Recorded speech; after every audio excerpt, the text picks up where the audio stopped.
The Air Force One, 39 years of this absolutely classic silhouette. These are the cherries behind me here. I thought, that red kind of pink vibe would be a good idea to take this beautiful, unchanging silhouette of absolute classic immortality and go bang. Here's what we're looking at today. The experimental RACER in pink, and it's a monster departure from that standard silhouette here as we start the 39th year of the Air Force Ones. Next year, when we celebrate the 40th year, I'd expect a shoe like this to come around just as part of those celebrations. But here we are this year with one of the most outrageous colorways, with one of the most incredible pieces of design features in the Air Force One history. All of that 39 years, and this is definitely a shoe to catch your eye and be like, well, the Air Force One, if nothing else, is keeping things fresh. But there's more than just that. There are two things about this shoe that I think are pretty interesting. One is just how pink is it?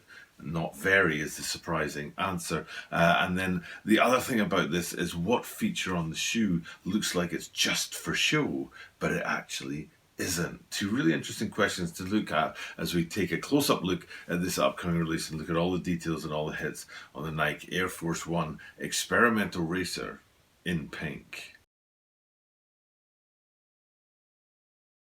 This is the Tokyo Bada 23 Sneaker Channel. Tokyo Bada 23 Sneaker Channel des.毎日アップするので毎日見てください. And every single day from Tokyo, Japan, I bring content about upcoming sneaker releases, sneaker news, and sneaker reviews. And in the spotlight today is this Air Force One right here, the experimental RACER in pink. And it's an absolutely wild looking shoe, but funny about this is that I actually had my eye on this about a week to 10 days ago. Now this guy drops on February the 6th, and I'm shooting this video late January. It'll probably go up around about January 30th, maybe 31st, which is a little bit late for me. I don't like to be about a week before the drop date. I like to be 10 days to 14 days before the drop date. And I would have been earlier on the shoe, but I just didn't see these promotional photos right here. And I like to get the best quality pictures I can to bring you guys the best quality look at the shoe.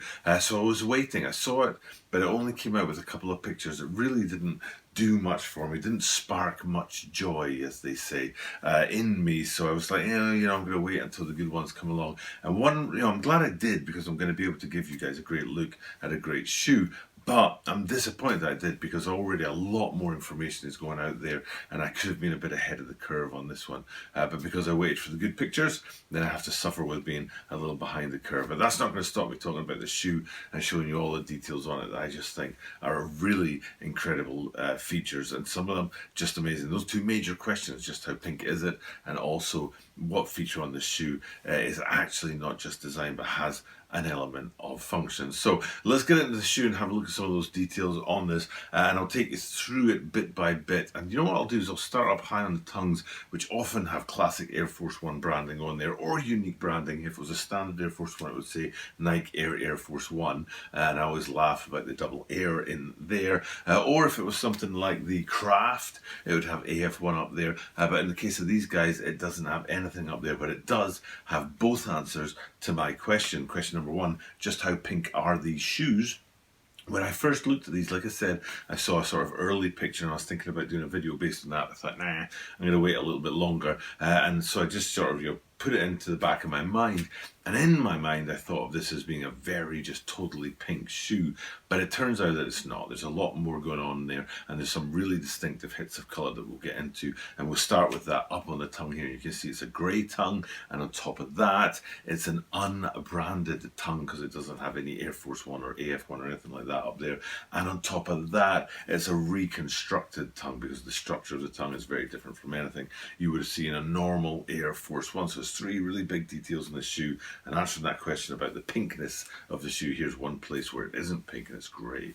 But the other question was about that one feature that looks like it's just sort of for design, or a redundant feature. It turns out, I think, this is my personal opinion, there's a bit more to that second lacing system going on there. It looks like a fly wire lacing system. You've got the standard laces running through eyelets throughout the lacing system of the shoe, but then on top of that you've you've got an extra pull tab with the extra wiring system on there. It looks like it's just a sort of an extra little bit of design with this extra wire up high on there, but actually if you look within the construction of the lacing system and there's construction of the tongue, you can see those wires run a bit further into it than just design, and I think they actually serve that function as well of being able to pull the shoe a little bit tighter to your foot. And maybe that's something to do with the pink molding throughout the shoe, or maybe it's something to do with just adding an extra bit of reinforcement on the laces. But to me, it's not just a redundant feature, it actually has purpose.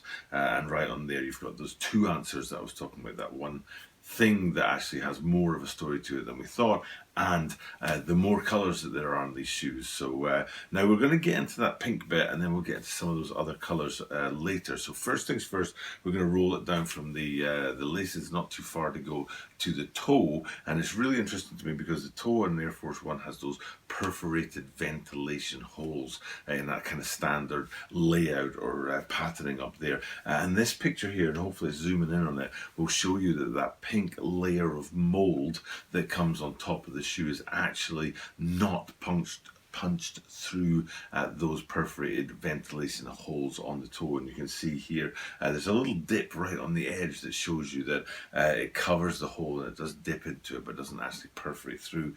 Big questions about ventilation and what that's going to do for you in terms of keeping these things aired and keeping your shoe and your foot comfortable within the shoe. So right there on the toe box, you know, that mold, a great place to look at it. We'll have another look at it later on in another place that shows you where that's distinctive. So but then coming back, let's go back a little bit towards the swooshes, and you can see again the mold of pink on there, but in the case of the lateral side of these guys it says N354 on there to do with the variant of the experimental nature of this shoe, and version I think it is 354. Is it 354 or is it 54353? I think it's 354 on the swoosh there, but that only appears on the lateral side. If we have a look at the medial side, you'll see that it's a blank swoosh on there. And then it's not too far to go down from that to the mid-foot branding where it says Air, standard branding on Air Force Ones, and then a line that runs from the lateral side round to the medial side. And again, this is a really good place to look at this shoe and get a sense of how that moulding works, especially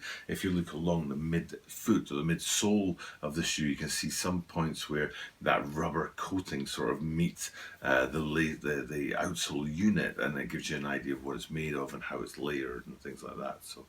So the mid-foot branding, the midsole branding on the back of these guys gives you another insight into the design of that mold that covers the whole of the upper shoe.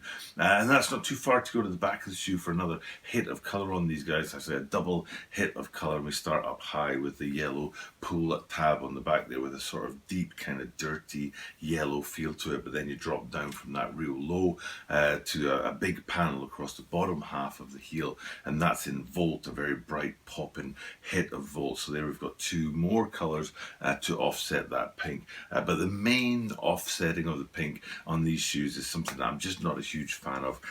You've got to get it right, Nike, when you put a gum sole on a shoe, and if you don't get it right, it can go disastrously wrong. And in my opinion, putting a gum sole on these guys, even though it gives us that fourth hit of colour after the grey tongues, the yellow pull tab, the Volt branding panel on the heel, and then into the gum soles on the outside of these guys, I just don't think it fits the narrative of this shoe at all. It just isn't the right colourway for the outsole to match the rest of the shoe. I'm a fan of the gum soles. I like the gum soles, but they have to match the rest of the shoe, and there has to be a sort of consistent line drawn across the whole upper through the mid sole and then into the outsole on gum, which I just don't see in these guys. Now maybe that's just me, or maybe I just have a difference of opinion to other people out there, but you want to say something in the comments down below, please let me know what you think about it. But that finishes off our video with the final answer to that question about just how pink these guys are. There's a lot less pink than I thought there was on them, but what pink there is totally covering the entire upper of these guys. Ventilation holes, swooshes, branding on the midsole, all that kind of stuff is all covered up with that pink layer that molds the shoe from front to back. So interesting shoe. Hopefully you appreciate this take on it. I've given you some details on there that really help you think about the shoe and maybe even help you decide whether or not this is a shoe that you want to get for your own collections. But for me now, it's time for me just to sign off and leave you with a look at this not so classic Air Force One silhouette. For sure, they're playing around with it ahead of its 40th year, so maybe 2022. This is the kind of thing that they're experimenting with this year, so that 2022 will be a great 40th year of the Air Force One. Who knows? But for now, all that's left for me to do is sign off and thank you guys for checking out the content and remind you that I do this every single day, and that means that you are guaranteed to see me tomorrow.